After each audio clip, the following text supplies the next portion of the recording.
জান্নাত, আজ আমাদের রিলেশনের 1 মাস হয়ে গেল, অথচ তুমি আমাকে এখনো পর্যন্ত তোমার একটা ছবি দিলে না। প্লিজ আজকে একটা ছবি দাও তোমার। তোমাকে বলছি না এইসব ছবির আবদার করবে না। যদি দেখার শখ থাকে তাহলে আমাদের বাড়িতে এসে দেখে যাও। এটা কেমন কথা তুমি বলো? এখন কি আমি যেতে পারবো? তুমি বোঝার চেষ্টা করো না কেন? একটা ছবি দিলে কি হবে? তোমাকে বলছি না যদি দেখতে চাও তাহলে আমার বাড়িতে আসো। আমার সব জোরে জোরে ভালো লাগে না। তোমার বাড়িতে কিভাবে যাব? আমি কিছু জানি না। আচ্ছা, তোমার জানতে হবে না। দেখি যেদিন যেতে পারবো সেদিনই তোমাকে দেখবো। এই তো ছেলের মতো কথা। হইছে, আর বলতে হবে না। ঠিক আছে, বললাম না। ওই বাবু এখন বাই, মা আসছে, পরে কথা হবে। তাই বলে ফোনটা রেখে চলে গেল। এখন আসেন আমাদের পরিচয়টা জেনে নিন। আমি হৃদয়, এবার অনার্স 2য় বর্ষের ছাত্র। আর যে মেয়েটির সাথে কথা বললাম তার নাম জান্নাত। আমি ঢাকায় থেকে লেখাপড়া করি। আর জান্নাতের বাড়ি সিরাজগঞ্জ। জান্নাত এবার ইন্টার ফার্স্ট ইয়ারে পড়ে। আমাদের প্রথম পরিচয় ফেসবুকে। আস্তে আস্তে কথা বলতে বলতে দুজন দুজনের খুব ভালো বন্ধু হয়ে যাই। কিন্তু কখন যে আমি অজান্তেই তাকে ভালোবেসে ফেলি আমি নিজেও জানি না। তাকে কোনোদিন দেখি নাই, কিন্তু আমার মনের ঘরে তাকে নিয়ে একটি স্বপ্ন বেঁধেছি। ওর কাছে যতদিন ছবি চাইছি ততদিন আমাকে নিষেধ করছে। আপনারা দেখলেন তো এখন কি বলল। হৃদয়, একটু এদিকে আয় তো। পরিচয়টা তো দিয়ে দিলাম, এখন মা ডাকছে, বাকিটা আপনারা পড়ে নিন। হ্যাঁ মা, বলো কি হয়েছে? ঘরটা এমন অবহেলা করে রেখেছিস কেন? নিজের ঘরটা গুছিয়ে রাখতে পারিস না? ওহো মা, তুমি জানো আমি একটু অগোছালো, তবু প্রতিদিন একই কথা কেন বলো? 2 দিন পরে বউ যখন ঘরে আসবে তখন কি করবি? হ্যাঁ মা, তুমি যে কি বলো না, তখন তো তোমার বৌমাই এসব করবে। হইছে, আর বলতে হবে না। তাড়াতাড়ি রেডি হয়ে নাস্তার টেবিলে আয়। নাস্তা রেডি আছে, খেয়ে ভার্সিটিতে যা। ঠিক আছে মা। তারপর আমি রেডি হয়ে নাস্তা করে ভার্সিটিতে যাই। ভার্সিটিতে আমার বেস্ট ফ্রেন্ড হচ্ছে ইব্রাহিম। সেই ইন্টার থেকে আমরা দুজনে একসাথে লেখাপড়া করছি। দুজন দুজনের বেস্ট ফ্রেন্ড, কখনো আমাদের মধ্যে ঝগড়া হয় না। ভার্সিটিতে যেতেই দেখলাম ইব্রাহিম বট গাছের নিচে বসে আছে। কিরে, কখন আসলি? এই তো দোস্ত, 5 মিনিট হলো। আজ দেখছি তোর মন খারাপ, ব্যাপার কি? কিছু হয়েছে নাকি? আরে না রে দোস্ত, কিছু হয়নি। তো তুই একা বসে কেন? আর সবাই আসেনি? সবাই এসেছে। সবাই যে যার ক্লাসে চলে গেছে। আমি তোর জন্য অপেক্ষা করছি এখানে। তো তুই তোর ক্লাসটা মিস করলি? আরে একদিন ক্লাস না করলে কিছু হয় না, বুঝলি? পরের ক্লাস কয়টায়? 10:40-এ। আচ্ছা ঠিক আছে, তাহলে ততক্ষণ একটু আড্ডা দেই। হ্যাঁ, তাই তো বলবি। মহারাজ দেরি করে আসবেন আর ক্লাস মিস হবে, আড্ডা দিতে হবে। দোস্ত, কাল থেকে আর লেট হবে না, প্রমিস। তুই তো প্রতিনিয়ত প্রমিস করিস, একদিনও কি তা রাখতে পারছিস বল? সরি দোস্ত, আর হবে না। ঠিক আছে। তারপর বসে দুজনে আড্ডা দেই। 10:20-এ সবার ক্লাস শেষ হয় আর সবাই বটগাছ তলা চলে আসে। তারপর সবাই মিলে আড্ডা দেই। এই সুমন, তোর বাবার কি অবস্থা এখন? সুমনের বাবা হার্টের রোগী, হাসপাতালে ভর্তি আছে। সুমনের কোনো বড় ভাই নেই, তাই খুব কষ্ট করে লেখাপড়া করে আর বাবা মাকে দেখাশোনা করে, যার কারণে আমরা সবাই সুমনকে একটু বেশি ভালোবাসি। ওই আগের মতোই রে। আচ্ছা, ডাক্তার কি বলছে? ডাক্তার বলছে সময় লাগবে, কিন্তু নিশ্চয়তা নেই। মন খারাপ করিস না দোস্ত, সবকিছু ঠিক হয়ে যাবে। দোয়া করিস দোস্ত। আমরা তো সবসময় দোয়া করি। আর তোর মা বাবা তো আমাদের মা বাবার মতোই, তাই না? হ্যাঁ অবশ্যই। তাহলে এমন কথা বললি কেন? সরি দোস্ত, ভুল হয়ে গেছে, আর বলবো না। ঠিক আছে। আচ্ছা মিলি, আজকে মেকআপ করিস নাই নাকি? তুই আবার আমার মেকআপ নিয়ে কথা বলছিস? আচ্ছা হৃদয়, মিলির পিছে তোর না লাগলে কি পেটের ভাত হজম হয় না নাকি? একদম ঠিক বলছিস। শালা সারাক্ষণ আমার পিছে লেগে থাকে। হইছে, এখন সাপোর্ট পাইয়ে এত লাফালাফি করতে হবে না। তুমি যে মেকআপ ম্যান তা তো সবাই জানে। সারাক্ষণ মেকআপ নিয়ে ব্যস্ত। এবার কিন্তু বাড়াবাড়ি হয়ে যাচ্ছে হৃদয়। আচ্ছা বোন, ভুল হইছে, মাফ কইরা দে। হয়েছে, এত ঢং করতে হবে না।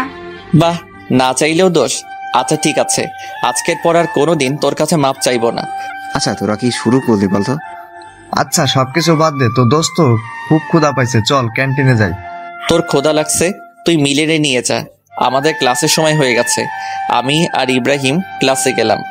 এখন তোদের আবার ক্লাস আছে? ক্লাস না থাকলে আমি যাই। সবই বুঝি, না খাওয়ানোর ধান্দা শুধু। ওই কি বললি তুই? তোদের আমি খাওয়াই না? প্রতিদিন যে ক্যান্টিনে বসে এটা ওটা খাস, কি খাওয়াই? আহা চল তো হৃদয়। আচ্ছা ঠিক আছে, তোরা ক্যান্টিনে গিয়ে বস, আমরা ক্লাস করে আসছি, তারপর একসাথে খাওয়া দাওয়া করব। আর তোদের যদি দেরি না পছন্দ হয় তাহলে খেয়ে নিতে পারিস, আমি এসে বিল দেব, সমস্যা নাই। সত্যি দিবি তো? হ্যাঁ দেব, এখন যা তোরা। তাই বলে ওদেরকে রেখে আমি আর ইব্রাহিম ক্লাসে চলে গেলাম। ক্লাসে ঢুকতে দেখি নতুন একটা স্যার জয়েন করছে, আজকে তার ক্লাস। স্যারের আজ আমাদের প্রথম ক্লাস, তাই আজকে পরিচয় পর্বের মধ্য দিয়ে ক্লাস শেষ করে বেরিয়ে ক্যান্টিনে চলে যাই। ক্যান্টিনে গিয়ে দেখি হারামিগুলো বসে আছে। কি রে, তোরা কিছু খাসনি? তোদের স্যার আমরা কখনো কিছু খাইছি? আরে বোকা, খাইলে কি হতো? কিছু হয়তো না, কিন্তু তোদের ছাড়া আমরা খাবো না, তাই খাইনি। আচ্ছা খাসনি, ভালো করছস। তো এখন কি খাবি বল? এখন বেশি কিছু খাবো না, হালকা নাস্তা করলে হবে। আচ্ছা তাহলে সিঙ্গারা আনি, তোরা বস। তাই বলে আমি সিঙ্গারা আনতে গেলাম, সাথে কোল্ড ড্রিঙ্ক নিলাম। তারপর সবাই নাস্তা করে কিছুক্ষণ আড্ডা দিয়ে বাসায় ফিরলাম। বাসায় এসে লাঞ্চ করে বিকালে একটা ঘুম দিলাম। সন্ধ্যায় ঘুম থেকে উঠে দেখি মোবাইলে 29টা মিসড কল। চেক করে দেখি জান্নাতের কল ছিল। আজ আমি শেষ, কি মরণে ঘুমাচ্ছিলাম, ফোনটা বাজছিল বুঝতে পারিনি। জান্নাত তো আজকে আমাকে মেরে ফেলবে। তাড়াতাড়ি করে জান্নাতকে একটা ফোন করলাম। হ্যালো জান্নাত। সরি, কে আপনি? আর কাকে ফোন করেছেন? আমি সরি, আসলে ভার্সিটি থেকে এসে লাঞ্চ করে একটু ঘুমিয়ে পড়ছিলাম, তাই বুঝতে পারিনি কখন ফোন করছিলা। সরি। তো ঘুম থেকে উঠছেন কেন? যান ঘুমান। সরি তো জান। তোমার এই সরি আমার আর ভালো লাগে না। আচ্ছা ঘুমিয়ে পড়েছিলাম তো কি করব? কিছু করতে হবে না, চুপচাপ বসে থাকো, বাই। তাই বলে ফোনটা কেটে দিল। আল্লাহ গো, মেয়েটা কত রাগ করে। আল্লাহ তো এই মেয়েটাকে একটু হেদায়েত দান করো, কথায় কথায় রাগ করে। ফোনটা কেটে যাওয়ার সাথে আবার ফোন করলাম। কি ব্যাপার, আবার ফোন করছো কেন? আমার জান পাখিটা প্লিজ কথা বলো। তোমার সাথে আবার কিসের কথা? কথার কি শেষ আছে? হ্যাঁ, কথা শেষ আছে। তোমার সাথে আমার আর কোনো কথা নাই। প্লিজ জান, এমনটা করো না, প্লিজ কথা বলো। আচ্ছা ঠিক আছে, বলো কি বলবে। I love you. এটা ছাড়া আর কোনো কথা আছে? আছে তো। তো সেই কথা বলো। আমার না খুব ইচ্ছা করছে তোমার কাছে ছুটে যেতে। তো আসো না কেন? কি করব বলো? সিরাজগঞ্জ তো আমার কোনো রিলেটিভ নেই যে তার পাশেই যাব। রিলেটিভ না থাকলে কি আসা যায় না? যাওয়া যায় তো, কিন্তু আমি তো কিছুই চিনি না, কোথায় যেতে কোথায় চলে যাব। তুমি কোন দুনিয়ার মানুষ? কেন? তুমি ডিজিটাল যুগে এসে হারিয়ে যাওয়ার ভয় করছো? আমি আমার ভয় করি না। যদি তুমি কোনো কারণে হারিয়ে যাও সেদিন আমার মরণ ছাড়া কিছু হবে না। হয়েছে, এখন আর ইমোশনাল হতে হবে না। তারপর জান্নাতের সাথে অনেকক্ষণ কথা বলে ফোনটা রেখে একটু ছাদে যাই। আমাদের ছাদে একটি দোলনা আছে, তো ছাদে গিয়ে দোলনায় বসে দোল খাচ্ছিলাম। এমন সময় সুমনের ফোন আসলো। হ্যালো হৃদয়, তুই কোথায়? কি রে, কি হয়েছে? এভাবে কথা বলছিস কেন? বাবা কেমন জানি করছে, তুই একটু তাড়াতাড়ি হাসপাতালে আসবি। আচ্ছা আমি আসতেছি, দাঁড়া। তাই বলে ফোনটা রেখে বাসা থেকে বেরিয়ে ইব্রাহিমের বাসায় গেলাম। ইব্রাহিমকে সাথে নিয়ে হাসপাতালে চলে গেলাম। হাসপাতালে গিয়ে দেখি সুমন একটা বেঞ্চের উপর বসে আছে। আমি সুমনকে বললাম, কি হয়েছে সুমন? বাবার আবার হার্ট অ্যাটাক হয়েছে। কি বলিস? এখন আঙ্কেল কই? ডাক্তার অপারেশন করছে। আচ্ছা তুই কোনো চিন্তা করিস না, সবকিছু ঠিক হয়ে যাবে। তোরা তো জানিস আমি বাবার জন্য কত কিছু করছি, বাবার এমন হলে আমি আর মা থাকবো কিভাবে? আরে কিছু হবে না আঙ্কেলের। আমি সুমনকে সান্ত্বনা দিতে লাগলাম। সান্ত্বনা দিতে দিতে দেখি ডাক্তার অপারেশন শেষে বাহিরে আসলো। আমরা ডাক্তারের কাছে গিয়ে বললাম, কি অবস্থা ডাক্তার? অবস্থা খুব একটা ভালো না, রোগী চাইছে না বাঁচতে। এখন আমরা কি করব বলেন? মানে কি বলছেন আপনি? উনি হার্টের পেশেন্ট, কিন্তু সেদিকে তিনি কোনো চিন্তাই করেন না, সারাক্ষণ নিজের প্রতি অবহেলা করে। এখন আমরা কি করব? আচ্ছা ডাক্তার, এখন কোনো উপায় নেই কি? হ্যাঁ আছে, অনেক মেন্টালি সাপোর্ট দিতে হবে। আচ্ছা ঠিক আছে ডাক্তার, আমরা যথেষ্ট চেষ্টা করব। ঠিক আছে। তারপর ডাক্তার চলে যায়। আমরা সুমনের বাবার কাছে যাই। সুমনের বাবার কাছে গিয়ে বলি, আঙ্কেল এখন কি অবস্থা? এই তো বাবা, জীবন্ত লাশ হয়ে শুয়ে আছি। এমন কথা বলছিস কেন? কি বলবো বাবা, আর কতদিন এভাবে থাকবো? অনেক দিন তো হয়ে গেল। হ্যাঁ অনেক দিন হয়ে গেল। আপনি জানেন আপনি অসুস্থ হওয়ার পর থেকে সুমন আর আন্টি কত কষ্ট করছে।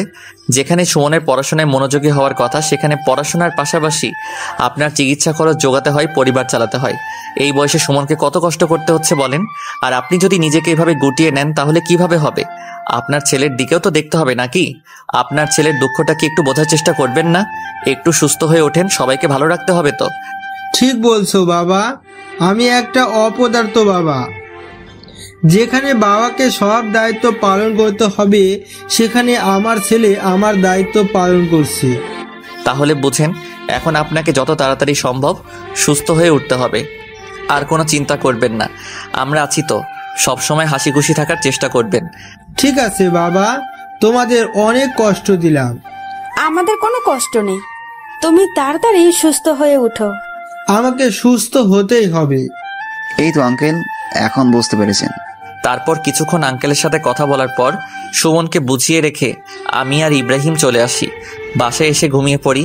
পরের দিন ঘুম থেকে উঠে ফ্রেশ হয়ে নাস্তা করে একটু আড্ডা দিতে বেরিয়ে পড়ি। আজ ভার্সিটিতে ক্লাস নেই, তাই ভার্সিটিতে যাওয়া হলো না। আমাদের একটা আড্ডাখানা আছে, সেখানে যেদিন ভার্সিটি সবাই আড্ডা দেই, আজকেও তার বিকল্প নেই।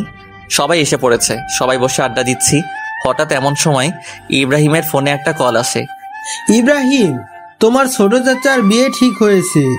আগামীকাল আমাদেরকে গ্রামের বাড়ি যেতে হবে। কি বলছো বাবা, সত্যি? হ্যাঁ সত্যি। আমার অনেক মজা হচ্ছে। দাঁড়াও বাবা, আমি তাড়াতাড়ি বাসায় আসছি। আচ্ছা ঠিক আছে। ইব্রাহিম ফোনটা রাখা মাত্রই আমি ইব্রাহিমকে বললাম, কি রে, কি হয়েছে, এত খুশি কেন? আর বলিস না, আমার ছোট চাচার বিয়ে ঠিক হয়ে গেছে। কাল সকাল সকাল আমাদের গ্রামের বাড়ি যেতে হবে। গ্রামের বাড়ি? তোর আবার গ্রামের বাড়ি আছে নাকি? হ্যাঁ রে, তোকে এর আগে বলা হয়নি, কারণ আমি ছোটবেলা থেকেই ঢাকায় বড় হয়েছি। গ্রামে দু একবার গিয়েছিলাম। তোদের গ্রামের বাড়ি কই? সিরাজগঞ্জ। কি শালা, তোর বাড়ি সিরাজগঞ্জ? আমাকে বলবি না? কেন রে, কি হয়েছে?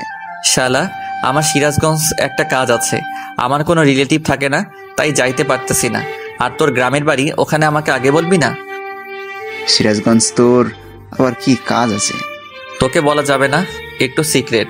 অনেকদিন ধরেই যাবো যাবো বলছি, কিন্তু যাওয়া হচ্ছে না। আচ্ছা, এই তো যখন সিক্রেট, তাহলে একটা কাজ করতে পারিস। কি কাজ? আমাদের সাথে কাল আমার গ্রামের বাড়িতে চল, তাহলে আমার চাচার বাড়ি গিয়ে তোর কাজটা হয়ে যাবে। আমি ইব্রাহিমের কথা ফেলতে পারলাম না, কারণ আমি সিরাজগঞ্জ যাওয়ার জন্য অনেক চেষ্টা করছিলাম। এখন সুযোগ পেয়েছি, হাতছাড়া করব না। তাহলে তো খুব ভালো হয়। আচ্ছা ঠিক আছে, তাহলে রেডি হয়ে নিস, কাল সকালে রওনা দিব। আচ্ছা ঠিক আছে দোস্ত, আজকে আমি অনেক খুশি, কারণ জান্নাতের সাথে দেখা করার জন্য সিরাজগঞ্জ যাচ্ছি। বাসায় গিয়ে জান্নাতকে ফোন দিলাম, হ্যালো জান্নাত, এবার তুমি পালাবে কোথায়? এবার তোমাকে দেখেই ছাড়বো। মানে কি বলছো তুমি? আগামীকাল আমি সিরাজগঞ্জ যাচ্ছি। সত্যি আগামীকাল তুমি আমার সাথে দেখা করার জন্য সিরাজগঞ্জ আসছো? হ্যাঁ জান, সত্যি। শুধু একদিনের জন্য না, বেশ কিছুদিন থাকবো। বাহ, তাহলে তো খুব খুশির সংবাদ। কিন্তু কোথায় আসবে, কার বাসায় আসবে? আমার বেস্ট ফ্রেন্ডের বাড়িতে। তোমার আবার বেস্ট ফ্রেন্ড? সিরাজগঞ্জে কিভাবে হলো? আরে বলো না, আমার বেস্ট ফ্রেন্ডের গ্রামের বাড়ি সিরাজগঞ্জ। আমি জানতামই না, আজকে জানলাম, তাই আর দেরি করছি না, আগামীকাল চলে যাব। আচ্ছা ঠিক আছে, দেখে শুনে এসো। ওকে জান। এভাবেই জান্নাতের সাথে অনেকক্ষণ কথা বললাম। তারপর মা বাবাকে জানালাম আগামীকাল সিরাজগঞ্জ যাব ইব্রাহিমের চাচার বিয়েতে। মা বাবা রাজি হয়ে যায়, কারণ তারা জানে ইব্রাহিম আমার বেস্ট ফ্রেন্ড। রাত্রে আমার সব কাপড় চোপড় গুছিয়ে নিলাম। পরের দিন সকালে আমি, ইব্রাহিম আর ওর মা বাবা সবাই সিরাজগঞ্জের উদ্দেশ্যে রওনা দিলাম। দীর্ঘ 5 ঘন্টা যাত্রা করার পর আমরা বাসায় পৌঁছালে ইব্রাহিমের গ্রামের বাড়িতে যেয়ে বাড়ির কলিং বেল বাজাতেই হুট করে কি যেন আমার মাথায় একটা লাঠি দিয়ে বাড়ি দিল। আমি কিছু বুঝে ওঠার আগেই একটা মেয়ে সামনে থেকে দৌড়ে পালালো। পাশে থেকে ইব্রাহিম বলল, কিছু মনে করিস না দোস্ত, এটা আমার পাগলি ছোট বোন। আমি অনেকদিন ধরে গ্রামে আসি না, তাই আমাকে মারার জন্য এসেছিল, কিন্তু ভুল করে তোকেই মেরে ফেলেছে। তোর আবার বোন আছে? হ্যাঁ রে, ও তো ছোটবেলা থেকে গ্রামেই থাকে। গ্রাম ছেড়ে নাকি ওকে যেতে মন চায় না। বাহ, ভালো তো। আচ্ছা, আমরা কি গেটে দাঁড়িয়ে কথা বলবো না ভিতরে যাব? হ্যাঁ বাবা, ভিতরে চলো। তারপর আমরা বাসার ভিতরে যাই। ভিতরে গিয়ে দেখি মেয়েটি বসে আছে। আঙ্কেল আন্টি সবাই যে যার রুমে গেল। ইব্রাহিম তার ছোট বোনকে বলে, মিম, এটা আমার বেস্ট ফ্রেন্ড হৃদয়। ওকে একটা রুমে জায়গা করে দে, আমাদের সাথেই থাকবে কিন্তু। ঠিক আছে ভাইয়া। আমি মেয়েটার দিকে হাঁ করে তাকিয়ে আছি। সত্যি মেয়েটা দেখতে অসম্ভব সুন্দর, কিন্তু বেশিক্ষণ তাকিয়ে থাকতে পারলাম না, কারণ সে আমার বেস্ট ফ্রেন্ডের ছোট বোন আর আমি অন্য একজনকে ভালোবাসি। যাই হোক, তারপর আমাকে একটি রুমে নিয়ে গেল আর বলল, এটা আপনার থাকার রুম, যান ফ্রেশ হয়ে একটু রেস্ট নেন। তোমাকে ধন্যবাদ। মেয়েটা ওয়েলকাম জানিয়ে চলে গেল। হঠাৎই আমার ফোনে কল বেজে উঠল। জান্নাত ফোন করেছে। তাহলে তুমি সিরাজগঞ্জে এসেই গেলে? তুমি কিভাবে জানলে? এখন থেকে তোমার প্রত্যেকটি কদমই আমি দেখতে পাবো। মানে কিভাবে? সেটা তো তোমাকে বলা যাবে না। আচ্ছা, তুমি এখন লাল শার্ট পরে আছো না? তুমি এগুলো কিভাবে বলছো? সব জানতে পারবে। এখন থেকে তুমি আমার নজরে নজরে থাকবে। তুমি কখন কি করছো সবকিছুই আমি জানতে পারবো। আমি কিছুতেই বুঝতে পারছি না জান্নাত এগুলো কিভাবে জানে। আচ্ছা জান্নাত, তুমি কি আমাকে একটু খুলে বলবে? সময় হোক সবকিছু জানতে পারবে। এটা আবার কেমন কথা? আমার সাথে লুকোচুরি খেলছো? যা মনে করবে তাই। তোমার জন্য এত কষ্ট করে আমি সিরাজগঞ্জে আসলাম, আর তুমি? উফ, এত কথা বলো না তো। এখন ফোন রাখলাম, পরে কথা হবে, বাই। এটা বলে জান্নাত ফোনটা রেখে দিল। আমি তো বিছানার উপর বসে গেলাম। বিছানার উপর বসে ভাবছি, জান্নাত আমার উপস্থিতি বুঝলা কিভাবে, আর জানলেই বা কিভাবে? আমি কি পোশাক পরে আছি? না, ঘটনাটা কেমন জানি এলোমেলো লাগছে। এগুলো ভাবতে ভাবতে গিয়ে ফ্রেশ হয়ে নিলাম। ফ্রেশ হয়ে একটু রেস্ট নিলাম।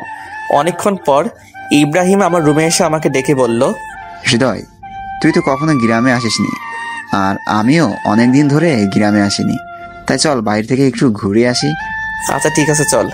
আমি আর ইব্রাহিম বাড়ি থেকে বের হতে যাব, এমন সময় মিম সামনে এসে দাঁড়িয়ে বলল, ভাইয়া কোথায় যাচ্ছিস? এই তো একটু বাইরে ঘুরতে যাব। কেন? তুই তো অনেকদিন যাবত গ্রামে আসিস না। গ্রামের রাস্তাঘাট কি তোর মনে পড়ে? তাই তো, আমার তো এই কথা একদমই মনে ছিল না। আচ্ছা, যাওয়ার সময় সুজনকে সাথে নিয়ে যাস। আচ্ছা ঠিক আছে। সুজল ইব্রাহিমের বড় চাচার ছেলে, কিন্তু বয়সে আমাদের ছোট। সুজনকে নিয়ে গ্রামে ঘুরছি। সত্যি গ্রামের দৃশ্য অনেক সুন্দর। আশেপাশে ক্ষেত খামার আর তার মাঝখান দিয়ে রাস্তা। খুব মজা হচ্ছিল। চারপাশে পাখির কিচিরমিচির শব্দ। সত্যি শহরের সাথে গ্রামের কখনো তুলনা হয় না। ঘুরতে ঘুরতে হঠাৎ জান্নাতের একটা SMS আমার ফোনে আসলো। বাহিরে ঘুরোস ঠিক আছে, কিন্তু এলাকার অন্য কোনো মেয়েদের দিকে তাকালে কিন্তু চোখ তুলে ফেলবো। ও আল্লাহ, জান্নাত আমার প্রতিটা খবর কি করে জানছে? জান্নাত এখন কোথায় আছে? আমি তো কিছুই বুঝতে পারছি না। আর আমার খবরগুলো কিভাবে পাচ্ছে আমার তো মাথায় আসছে না। আচ্ছা তুমি কোথায় আছো বলো তো? ঠিক সময় আসুক সব কিছু জানতে পারবে। তোমার জন্য এত কষ্ট করে আমি আসলাম, আর আমার সাথে দেখাই করছো না। কিচ্ছু করার নাই, অপেক্ষা করো, সবুরে মেওয়া ফলে। কি আর করার, কোনো উপায় নেই জান্নাতকে দেখার। গ্রামটা ঘুরে দেখা শেষে বাসায় ফিরি। বাসায় ফিরে রুমে রেস্ট নিচ্ছি। এমন সময় দেখলাম মিম বারবার আমার রুমের সামনে দিয়ে ঘুরপাক খাচ্ছে। আমি বুঝলাম না ব্যাপারটা কি। মেয়েটা আমার রুমের সামনে দিয়ে এমন ঘোরাঘুরি করছে কেন? একটু পর ডিনারের জন্য ইব্রাহিম এসে ডেকে গেল। তারপর ডিনার শেষে রুমে এসে শুয়ে আছি। একটু পর আমার ফোনে মেসেজ আসলো। কি ব্যাপার, সারাদিন রুমের মধ্যে শুয়ে বসে থাকো, খারাপ লাগছে না? তুমি কোথায় আছো এখন? আর তুমি কিভাবে বুঝলে আমি রুমের মধ্যে বসে আছি? তোমাকে বলছি না, তোমার প্রত্যেকটা কদম এখন থেকে আমি দেখতে পাবো। তাহলে আমার সামনে আসছো না কেন? সঠিক সময় আসুক, ঠিকই সামনে যাব। আচ্ছা, তোমাকে যেটা বলার জন্য মেসেজ দিছি, চলো কাল দেখা করি। সত্যি কাল দেখা করবা? হ্যাঁ দেখা করব, কাল স্কুলের মাঠে চলে এসো, দেখা হবে। কিন্তু আমি তো স্কুলের মাঠটা চিনি না, কিভাবে যাব? তুমি বাসা থেকে বাইরের ডান দিকে একটা রাস্তা আছে, সেই রাস্তা দিয়ে সোজা চলে আসবে। তারপর সামনে একটা মোড় দেখতে পাবে, সেখান থেকে উত্তর দিকে একটু সামনে গেলেই স্কুলের মাঠ পড়বে, আর সেখানে আমরা দেখা করব। আচ্ছা ঠিক আছে যান। সত্যি আজ আমি অনেক খুশি। কাল জান্নাতের সাথে দেখা হবে এটা ভাবতেই আমি খুশিতে আত্মহারা হয়ে যাচ্ছি। কাল প্রথম জান্নাতের সাথে আমার দেখা হবে। আমি খুবই এক্সাইটেড হয়ে আছি। জান্নাতের কথা ভাবতে ভাবতে কখন ঘুমিয়ে গেছি বুঝতে পারছি না। পরের দিন সকালে ঘুম থেকে উঠে নাস্তা করে স্কুলের মাঠে চলে যাই, কিন্তু কোথাও জান্নাতকে দেখতে পারছি না। হঠাৎ সামনে থেকে 4-5টা মেয়ে আসলো। কি ব্যাপার, এখানে দাঁড়িয়ে কি করেন? দেখলাম মেয়েগুলোর মধ্যে মিম মেয়েটির আছে। কি বলবো বুঝতে পারছিলাম না। কি হলো, কিছু বললেন না কেন? কি বলবো, একজনের সাথে দেখা করার জন্য আসছি, কিন্তু তাকে খুঁজে পাচ্ছি না। কার সাথে দেখা করতে আসছেন ভাইয়া? জান্নাতের সাথে দেখা করতে আসছি। ও, তাহলে আপনি সেই হৃদয়? হ্যাঁ, কিন্তু আপনারা কারা? আমি জান্নাতের ফ্রেন্ড। ও আচ্ছা, কিন্তু আপনাদের ফ্রেন্ড কোথায়? জান্নাত তো আসেনি। কেন? জান্নাতের তো আজকে আমার সাথে দেখা করার কথা ছিল। সরি, আজ জান্নাত আপনার সাথে দেখা করবে না। আপনি কি ভেবেছেন জান্নাতের দেখা পাওয়া খুব সহজ? সহজ হবে না কেন? আমি তো তাকে ভালোবাসি। ভালোবাসেন তাতে কি? দেখা হচ্ছে না। আচ্ছা শোনেন, এখানে যখন এসেই পড়েছেন তাহলে আজকে আমাদের খাওয়াবেন। আমি আপনাদের কেন খাওয়াবো? বারে, দেখতে হবে না আপনি কিপটা নাকি? আমি কিপটা নই।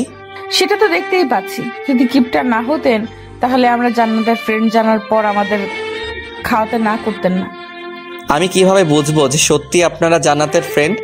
আপনি কি আমাদের চিটার ভাবছেন? হইতেও পারেন, কিভাবে বুঝবো? আচ্ছা ঠিক আছে, আমরা চিটার। জান্নাতের সাথে দেখা হওয়ার কথা ভুলে যান। কেন? জান্নাতের সাথে দেখা হওয়ার কথা ভুলে যাব কেন? জান্নাত আপনার সাথে দেখা করবে না, আপনি আমাদের চিটার বললেন। আচ্ছা, আমার ভুল হয়েছে, সরি। প্লিজ জান্নাতের সাথে দেখা হওয়ার ব্যবস্থা করে দিন। আপনি তো আমাদের খাওয়াতেই চাইলেন না, তাহলে দেখা করানোর কথা ভাববো কিভাবে? হঠাৎ এমন সময় ফোনে মেসেজ আসলো। ও, চুপচাপ আমার ফ্রেন্ডরা যা বলে তাই শোনো। ওরা যা খেতে চায় তাই খাওয়াবেন, না হলে কিন্তু তোমার সাথে দেখা করব না। কিন্তু তুমি কোথায় আছো? আর আজ তো আমার সাথে দেখা করার কথা ছিল। দেখা করার কথা ভুলে যাও। যদি আমার ফ্রেন্ডসরা খুশি হয় তোমার প্রতি তাহলে আমি দেখা করব। কি আর বলবো, বলির পাঠা। জান্নাতের সব ফ্রেন্ডকে বললাম চলেন আপনাদের খাওয়াতে নিয়ে যাই। কিন্তু আমরা তো চিটার, তাহলে আমাদের খাওয়াবেন কেন? প্লিজ বোন, মাফ চাই। প্লিজ চলেন, তারপর সবাইকে নিয়ে রেস্টুরেন্টে যাই এবং সবাইকে ইচ্ছে মতো খাওয়াই। একেবারে বিল এসেছে 1850 টাকা। পকেট অর্ধেক ফাঁকা করে ফেললো শুধু একবারই। আল্লাহ জানে আমার পকেট থেকে আর কত খসবে। হোটেলের বিল দেব শেষে। জান্নাতের ফ্রেন্ডদের বললাম এখন তো জান্নাতের সাথে দেখা করার ব্যবস্থা করে দেবেন প্লিজ। আচ্ছা ভেবে দেখি, যদি মনে হয় আপনার সাথে জান্নাতে দেখা করানো যাবে তাহলে দেখা করাবো। এটা কেমন কথা? হ্যাঁ, এটাই কথা। আর হ্যাঁ, আমার ভাইয়া যেন আজকের ব্যাপারে কোনো কিছু না জানে। আচ্ছা ঠিক আছে। একে তো পকেট থেকে এতগুলো টাকা খসালো, আবার জান্নাতের সাথে দেখা করার ব্যবস্থাও করে দিল না। কেমনটা লাগে আপনারাই বলেন তো। দুঃখ ভরা মন নিয়ে বাসায় ফিরলাম। বাসায় ফিরে ফ্রেশ হয়ে ছাদে যাই। ছাদে গিয়ে বসে আছি, কিছু ভালো লাগছে না। বারে বারে জান্নাতের কথা মনে পড়ছে। জান্নাতের সাথে খুব দেখা করতে ইচ্ছে করছে, কিন্তু পারছি না। এমন সময় মিম ছাদে চলে আসে আর আমাকে বলে, কি ব্যাপার দুলা ভাই, ছাদে একা একা কি করেন? তুমি আমার সব খবর জান্নাতকে বলো, তাই না? সেটা জেনে আপনি কি করবেন? জানি তুমি জান্নাতকে আমার সকল খবর বলো। তুমি ছাড়া বলার মতো এই বাসায় আর কেউ নেই। হ্যাঁ, আমি বললি তো কি হয়েছে। মিম প্লিজ জান্নাতের সাথে একবার দেখা করার ব্যবস্থা করে দাও না। সরি, আমি পারবো না। এটা বলে মিম আমাকে ভেঙচি কেটে নিচে চলে যায়। কি বলবো কিছু বুঝি না। সবাই আমার সাথে প্রতারণা শুরু করে দিয়েছে। কার জন্য এই সিরাজগঞ্জে আসলাম, তার সাথে আমার দেখা হচ্ছে না।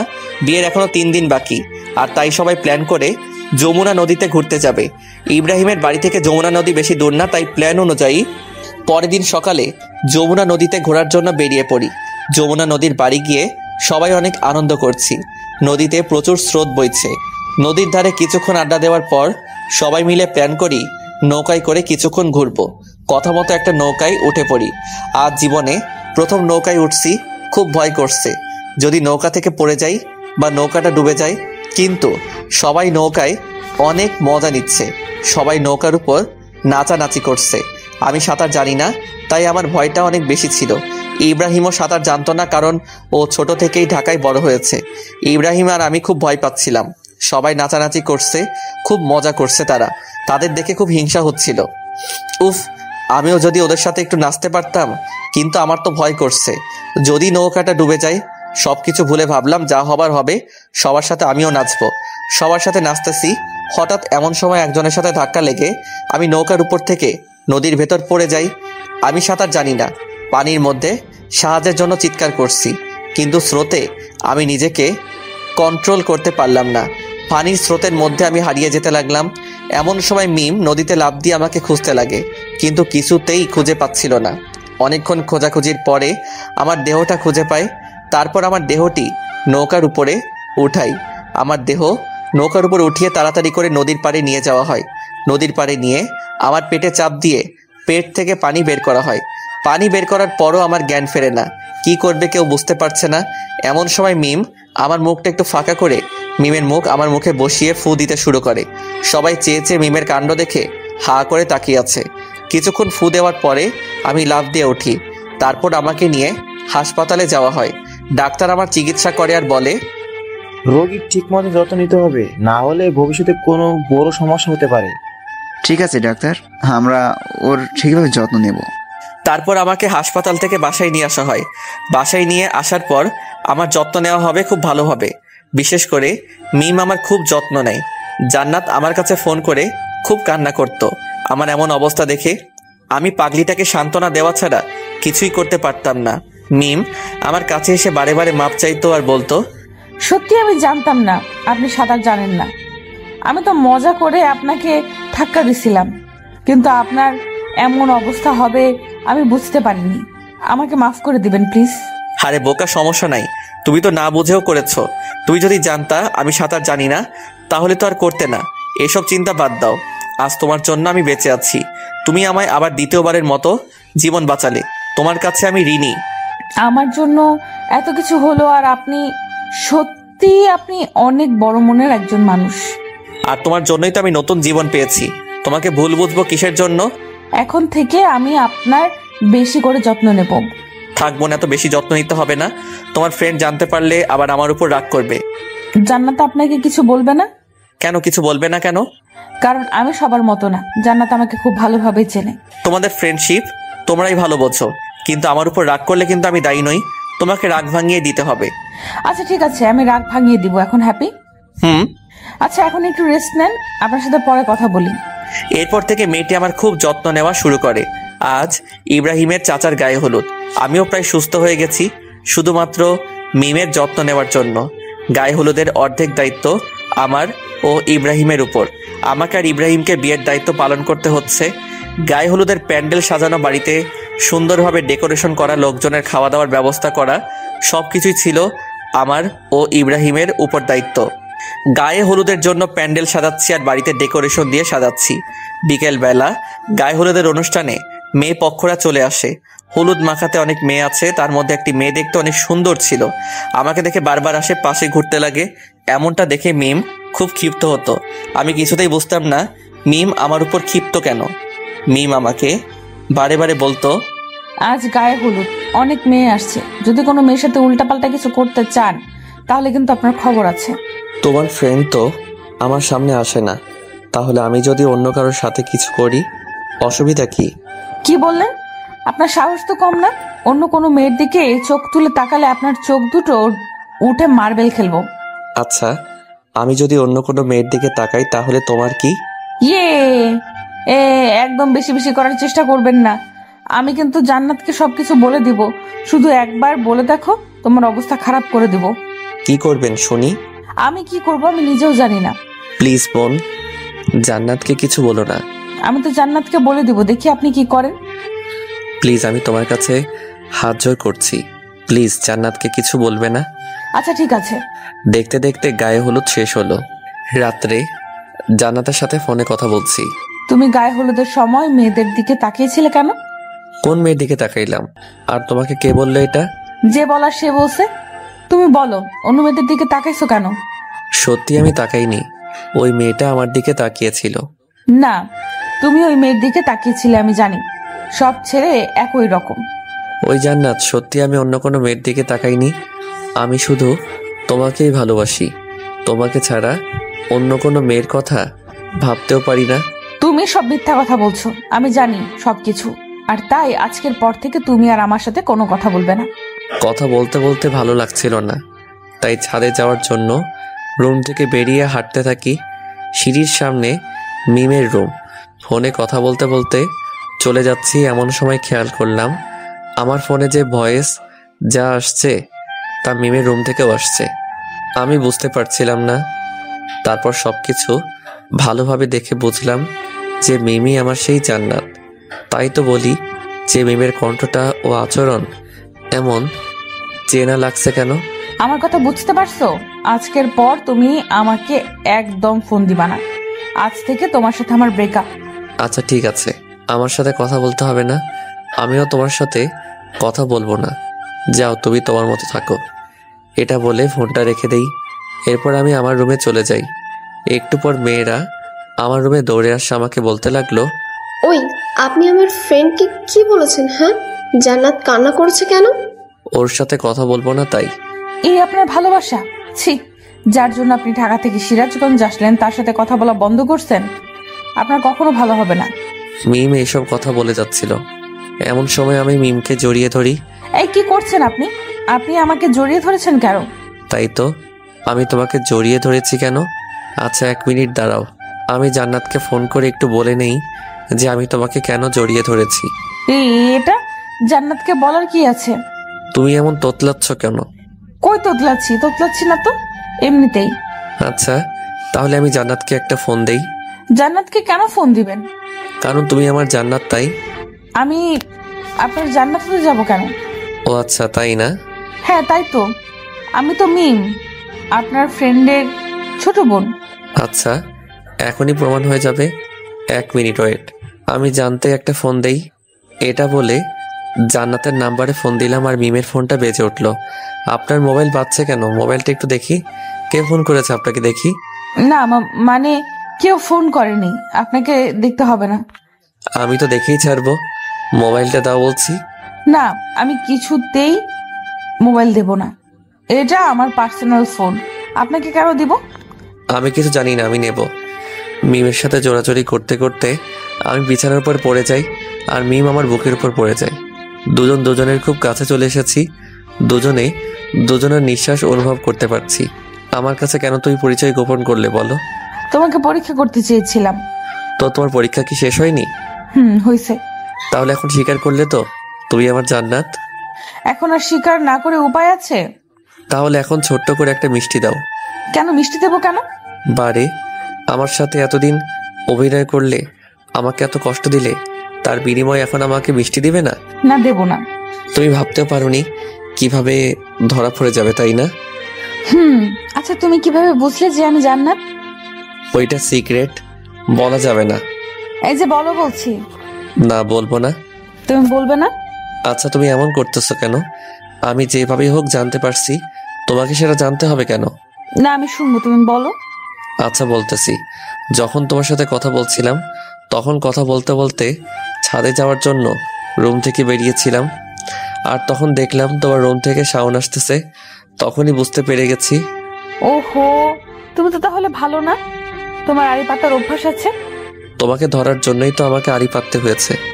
কতদিন হলো এসেছি, তুমি দেখাই দিলে না। যাও, তোমার সাথে কোনো কথা নেই। তাই বলে মুখ ঘুরিয়ে দাঁড়িয়ে আছো।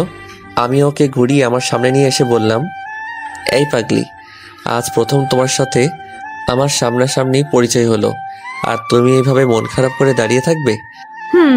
থাকবোই তো, তোমার কি? এটা শোনার পর আমি জান্নাতকে আমার বুকের মধ্যে টেনে নিলাম।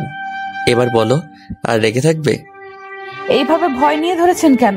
আমাকে জড়িয়ে ধরার সাহস কি নেই নাকি? আছেই তো, দেখবে?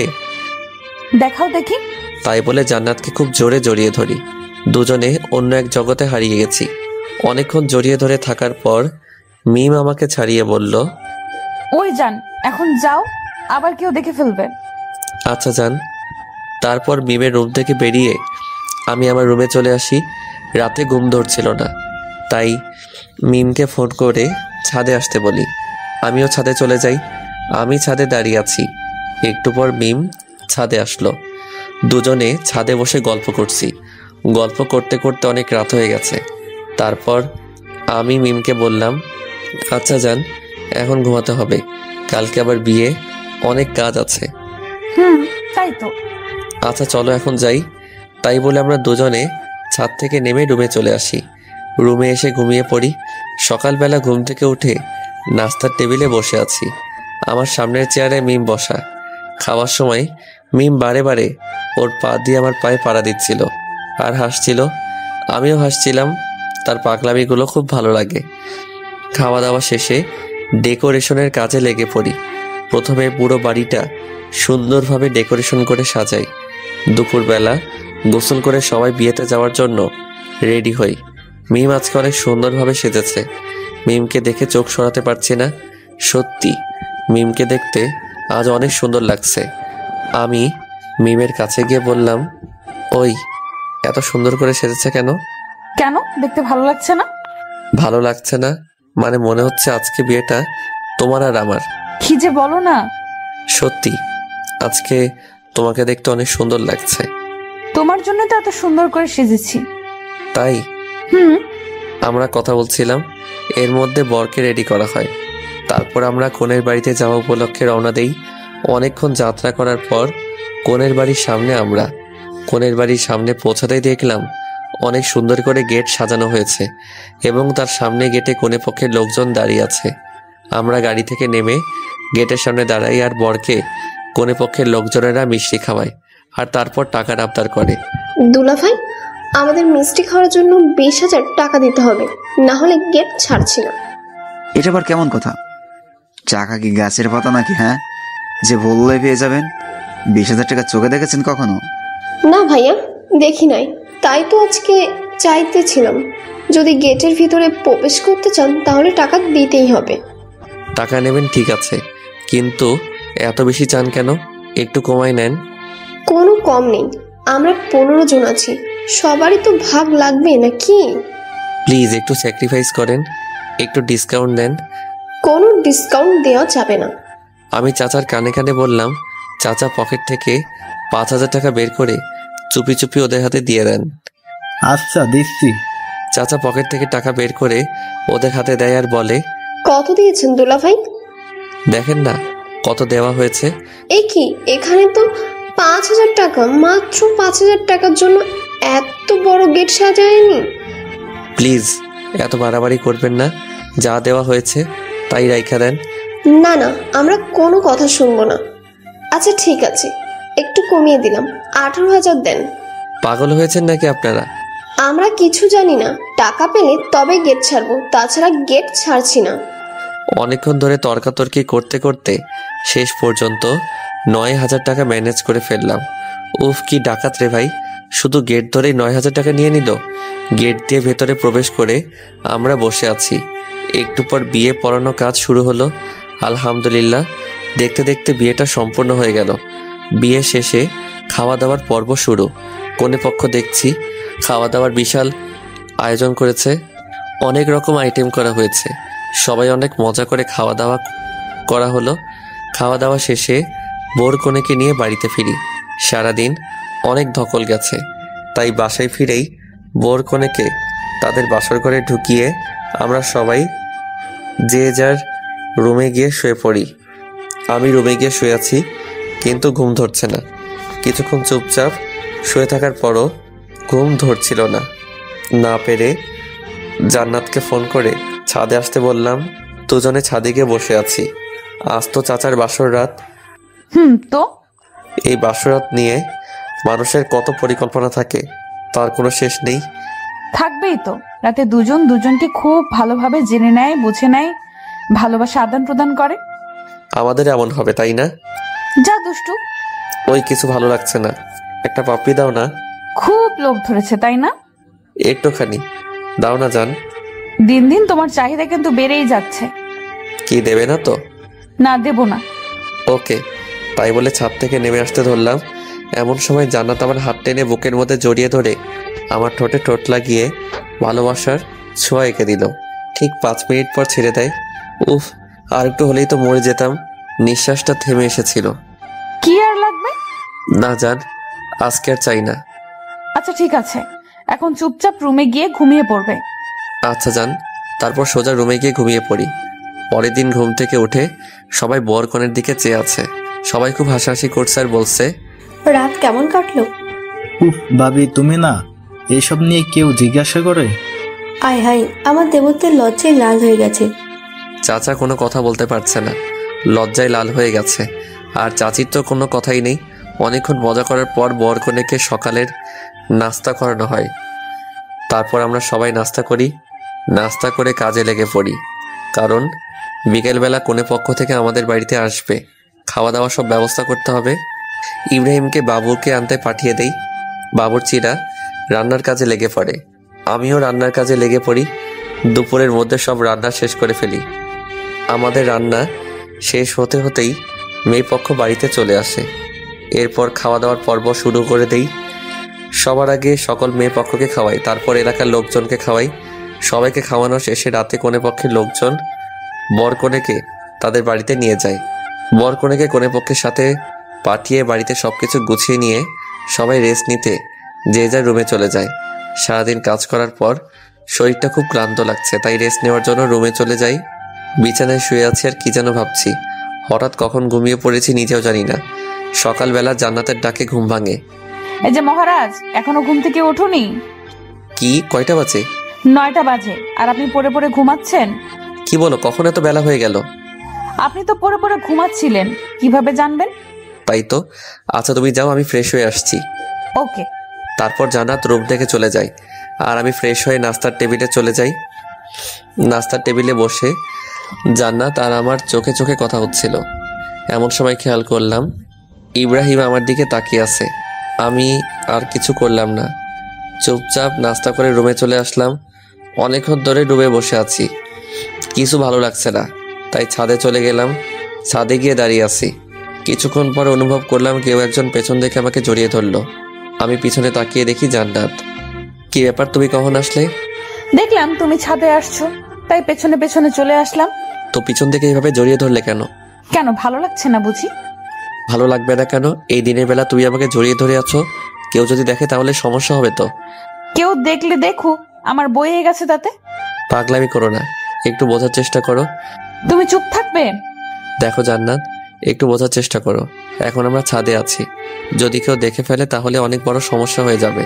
তুমি চাও না তো আমি তোমাকে এইভাবে জড়িয়ে ধরে থাকি? আচ্ছা ঠিক আছে, থাকো তুমি তোমার মতো, আমি গেলাম। এটা বলে জান্নাত যখন পেছনে ফিরে ছাদ থেকে নেমে যেতে চাইলো, পিছনে ফিরে জান্নাত চমকে গেল। আমি পিছনে তাকাতেই দেখি ইব্রাহিম দাঁড়িয়ে আছে। ইব্রাহিম, তুই এখানে কখন আসলি? কোনো ডিস্টার্ব করলাম বুঝি? দোস্ত, এসব কি বলিস? জান্নাত, তুই নিচে যা। ভাইয়া, তুই হৃদয়কে কিছু বলবি না? তোকে নিচে যেতে বলেছি, তুই নিচে যা। জান্নাত ইব্রাহিমের ধমকে নিচে চলে যায়। এদিকে ইব্রাহিম আর আমি ছাদে রয়ে গেলাম। ইব্রাহিম আমাকে বলছে, আমি প্রথম থেকে যা সন্দেহ করেছিলাম তাই সত্য হলো। দোস্ত, আমার কথা শোন। তুই আর কিছু বলিস না, তোকে আমি আমার বেস্ট ফ্রেন্ড ভাবতাম আর তুই আমার সাথে এমনটা করলি। দোস্ত শোন, জান্নাতের সাথে আমার অনেক আগে থেকে পরিচয়। আমাদের প্রথম ফেসবুকে আলাপ হয়, তারপর আস্তে আস্তে কথা বলতে বলতে আমাদের মধ্যে একটা সম্পর্ক গড়ে ওঠে। বিশ্বাস কর, আমি একদমই জানতাম না যে জান্নাত তোর বোন। আমি তো জান্নাতকে কখনো দেখছিলাম না, জান্নাতকে আমি না দেখেই ভালোবেসেছিলাম। তোর সাথে এখানে আসার পরে আমি জানতে পারিনি যে তোর বোন মিম আমার জান্নাত। আমি তো পরশুদিন জানতে পারলাম যে এটা আমার সেই জান্নাত যাকে আমি ভালোবাসি। দেখ হৃদয়, তুই আমার বেস্ট ফ্রেন্ড, আমার ছোট বোন মানে তোর ছোট বোন। আর আমি আমার বোনকে অনেক ভালোবাসি আর তোকে অনেক ভালোবাসি। আমি কোন কারণে আমাদের বন্ধুত্বটা নষ্ট করতে চাই না। আমি কি বোঝাতে চেয়েছি তুই বুঝতে পারছিস? দোস্ত, আমি জান্নাতকে অনেক ভালোবাসি রে। আমি ওকে ছাড়া থাকতে পারবো না কিছুতেই। কিছুই করার নাই, প্লিজ তুই জান্নাতকে ভুলে যা। কিভাবে ভুলে যাব তুই বল? আমি কিভাবে বলবো? আমি শুধু এতটুকুই বলবো, তুই মিমকে ভুলে যা। আচ্ছা, কাকে ভুলে যাব তুই বল?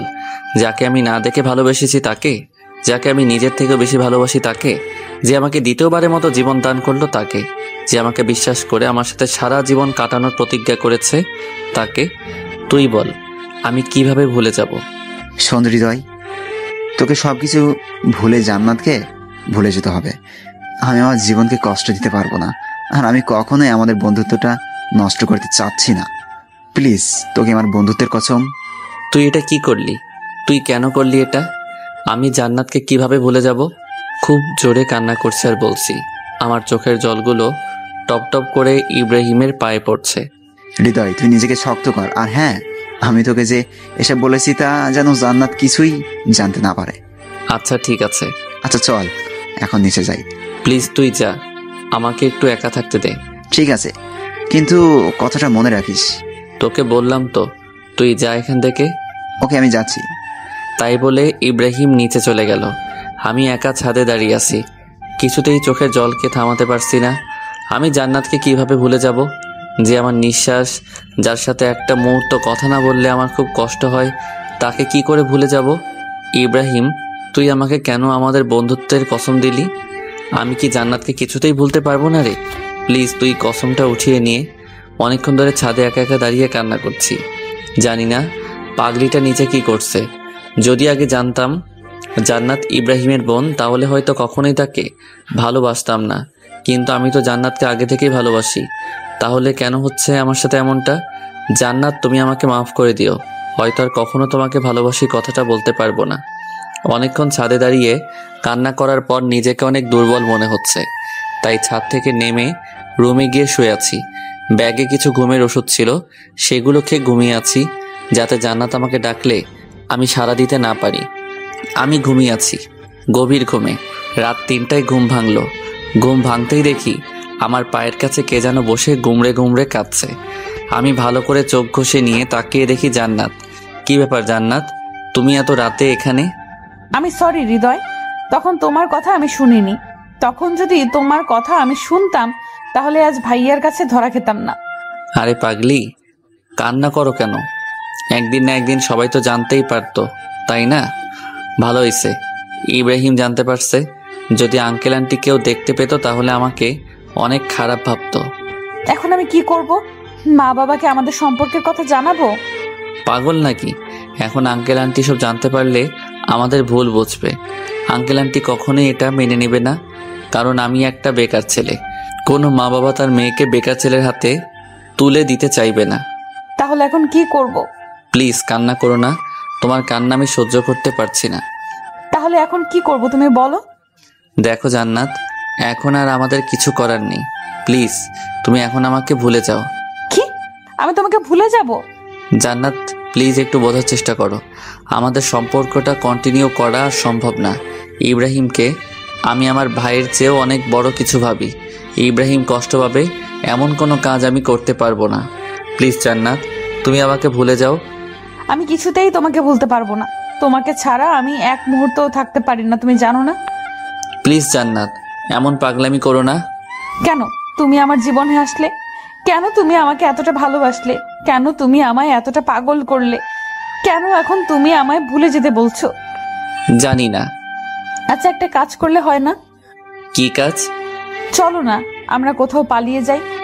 কিছুতেই না। আমি আমার মা বাবাকে কষ্ট দিতে পারবো না।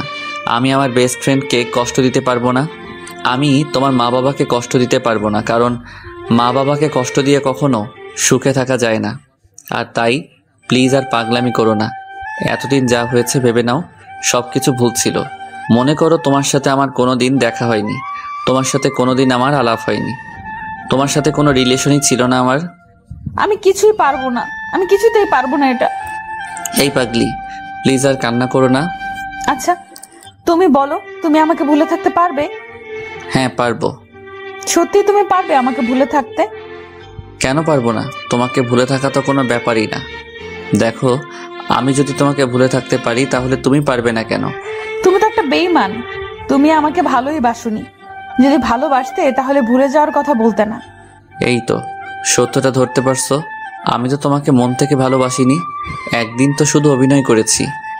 তোমার মতো বেঈমানকে ভালোবাসাটা আমার জীবনের সব থেকে বড় ভুল। এখনো সময় আছে, চাইলে ভুলটা সংশোধন করে নিতে পারো। হ্যাঁ তাই করব। একটা বেঈমানকে ভালোবেসেছিলাম, এটা ভুলে যেতে আমার বেশি সময় লাগবে না। আমিও তো এটাই চাই, তুমি আমাকে ভুলে যাও। জান্নাত দৌড়ে বাড়ি থেকে বেরিয়ে চলে যায়। সত্যি আমি অনেক বড় বেঈমান। আমি বন্ধুত্বটা টিকিয়ে রাখার জন্য আমার ভালোবাসাটা কবর দিলাম। সত্যি কিছু কিছু ভালোবাসা এমনই, কিছু সম্পর্কের কাছে হার মেনে যায়। আমার ভালোবাসাটাও না হয় এইভাবেই হারিয়ে গেল। আজ খুব কষ্ট হচ্ছে, কিন্তু কি করব, আমার কিছু করার নেই। সত্যি আমি ইব্রাহিমকে কষ্ট দিতে চাই না। ইব্রাহিমকে আমি অনেক ভালোবাসি। রাতে ভাবছি যদি আমি এখানে থাকি তাহলে রোজ জান্নাতের সাথে আমার দেখা হবে। আর জান্নাতের সাথে আমার দেখা হলে জান্নাত আমাকে কিছুই ভুলতে পারবে না, আর আমিও জান্নাতকে কিছুতেই ভুলতে পারবো না। তাই সব থেকে ভালো হবে আমি কাল সকালে কাউকে কিছু না জানিয়ে এখান থেকে চলে যাব। কথা মতো পরের দিন সকালে সিরাজগঞ্জ থেকে আমি ঢাকায় চলে আসি। কিন্তু ঢাকায় আসার আগে আমি রাত্রে একটা চিঠি লিখি, আর চিঠিটা গোপনে জান্নাতের টেবিলের উপর রেখে আসি। পরদিন সকালে জান্নাত ঘুম থেকে উঠে হৃদয়কে খুঁজতে যায়, কিন্তু হৃদয়কে রুমে খুঁজে পায় না। পুরো বাড়ি তন্ন তন্ন করে খুঁজে, কিন্তু কিছুতেই হৃদয়ের দেখা পায় না। খুব হতাশা নিয়ে নিজের রুমে ফিরে রুমে গিয়ে বিছানায় বসে কান্না করতে লাগলো। হঠাৎ এমন সময় টেবিলের উপর চোখ পড়ল। জান্নাত দেখতে পেল টেবিলের উপর একটা চিঠি পড়ে আছে। জান্নাত দৌড়ে গিয়ে চিঠিটা উঠিয়ে খুলে চিঠিটা পড়তে অবাক হয়ে গেল। চিঠিতে লেখা ছিল, প্রিয় জান্নাত, পারলে আমাকে মাফ করে দিও। সত্যি আমি অনেক বড় স্বার্থপর এবং বেঈমান। তোমাকে ভালোবাসার কোনো অধিকারই আমার নেই, আর তাই আমি চলে যাচ্ছি। আর কোনো দিন তোমার সামনে আসবো না। পারলে আমায় মাফ করে দিও। তোমাকে অনেক কষ্ট দিয়েছি। ভালো থেকো, সুখে থেকো, আর নতুন করে জীবন শুরু করো। ইতি, তোমার হৃদয়। চিঠিটা পড়ে জান্নাত আর কান্না থামাতে পারল না। খুব জোরে কান্না করছে আর বলছে, হৃদয়, তুমি আমাকে এই চিনলা? তোমাকে আমি এত ভালোবাসলাম? কি রাগের মাথায় একটা কথা বলে ফেলেছি আর তুমি আমাকে ছেড়ে চলে গেলে?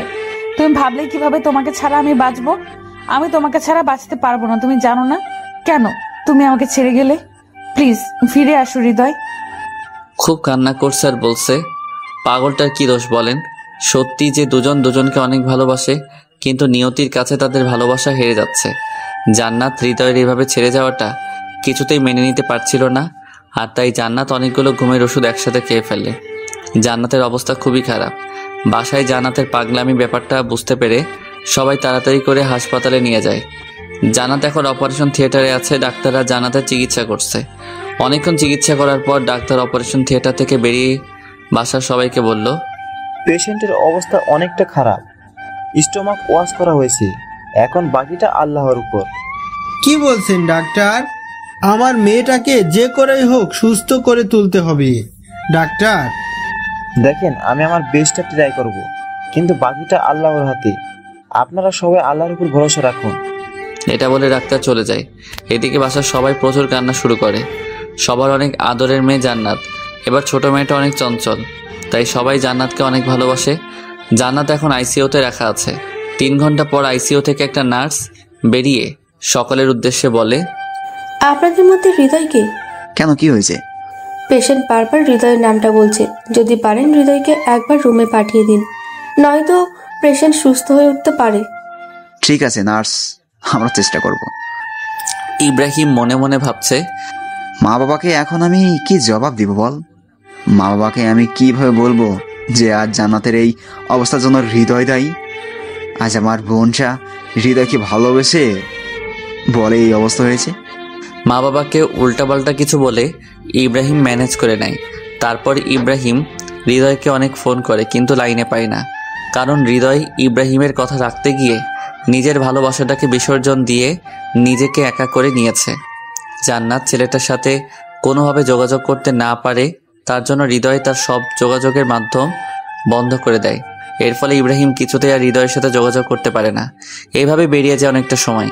হৃদয় এখন অনেক একা। হৃদয় আর কারোর সাথে ঠিকভাবে কথা বলে না, ঠিকভাবে চলাফেরা করে না, ঠিকভাবে খাওয়া দাওয়া করে না। দিনে দিনে নিজেকে তিলে তিলে শেষ করে দিচ্ছে হৃদয়। একদিকে হৃদয় নিজেকে তিলে তিলে শেষ করে দিচ্ছে, অপরদিকে জান্নাত হাসপাতালে মৃত্যুর সাথে পাঞ্জা লড়ছে। অনেক কষ্টের পর জান্নাতকে ধীরে ধীরে সুস্থ করে তোলা হয়। জান্নাত এখন অনেকটা সুস্থ আর নিজেকে সম্পূর্ণ প্রস্তুত করে নিয়েছে। জান্নাত আর হৃদয়ের কথা ভাবে না। হয়তো হৃদয়ের চলে যাওয়াতে জান্নাত তাকে ভুলে যাওয়ার কারণ খুঁজে পেয়েছে। ধীরে ধীরে জান্নাত হৃদয়কে একেবারে ভুলে যায়, কিন্তু হৃদয় কিছুতেই জান্নাতকে ভুলতে পারে না। যাই হোক, দেখতে দেখতে দিনের পর দিন কেটে যায়, মাসের পর মাস কেটে যায়, অনেকটা সময় পেরিয়ে যায়। দুজন দুজনকে ছাড়া কাটিয়ে দেয়। ইব্রাহিম এখন ঢাকায় আছে, কিন্তু জান্নাতের অবস্থা হৃদয়কে জানায়নি। কারণ ইব্রাহিম ভেবেছে, যার জন্য আমার বোন মরতে বসেছিল তাকেই কাজের সময় পাশে পাইনি, তাকে কেন আমার বোনের কথা বলবো? এর চেয়ে যে আমার বোনকে ভুলে থাক, এটাই ভালো। আর আমার বোনটা হৃদয়কে ভুলে গেছে, আর তুই নতুন করে তাদের মধ্যে আবারও ভালোবাসার বীজ বপন করতে চাই না। হৃদয় ধীরে ধীরে নিজের অবস্থান পরিবর্তন করে। হৃদয় লেখাপড়ার পাশাপাশি একটা জব করে। জবটা একটা প্রাইভেট কোম্পানিতে, আর তাই হৃদয়কে একটু পরিশ্রম করতে হয়। দেখতে দেখতে 1 বছর পেরিয়ে যায়।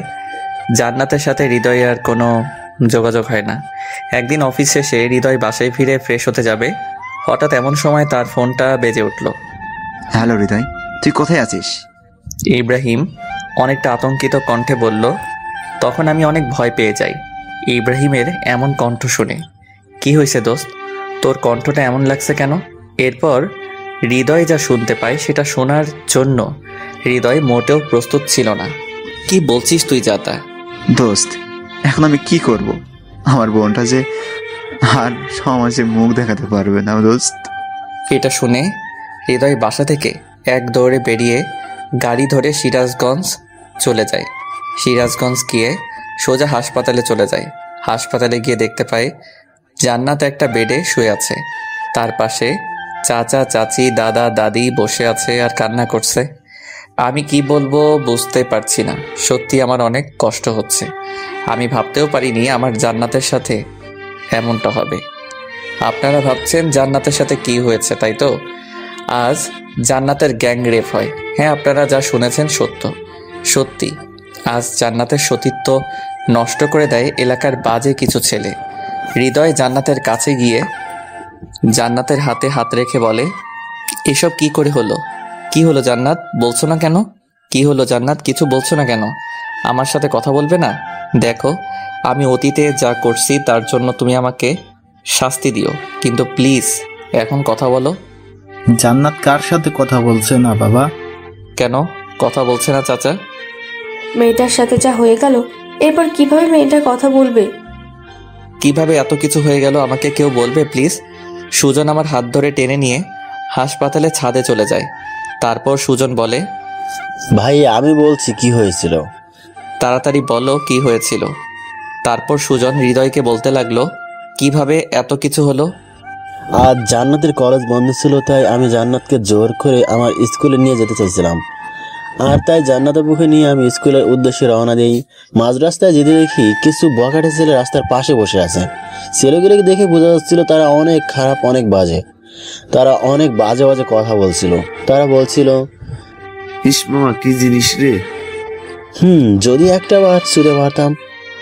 উফ মামা, ফিগারটা দেখেছিস?